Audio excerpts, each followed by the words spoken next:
People ask me why I write these letters, why at my age I'm still quarreling with this country in the newspapers and on social media. Let me tell you why. This country took a poor girl from East Dry River and made her somebody. I owe it. And you don't go quiet on something you owe.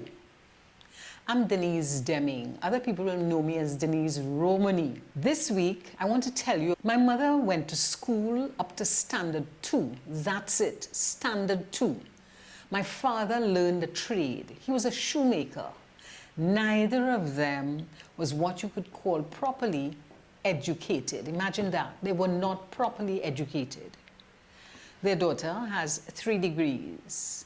Imagine that. 3, not because I was special, because this country at that time put a ladder in front of children like me.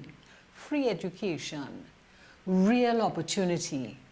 My parents couldn't hand me connections. They handed me the ladder this country built and they said, climb. And I want to tell you what the top of that ladder felt like. It felt like walking home from a party at 2 or 3 o'clock in the morning. Before I was even 18, my friends lived closer.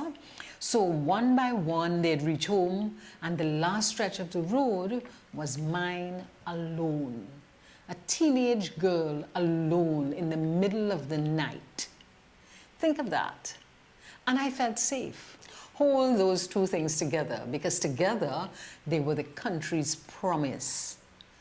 The ladder said, do well and the doors will open. Not know somebody, not carry an envelope, just do well. The road said, you belong here at any hour and nobody will trouble you. Opportunity and safety, that was the deal.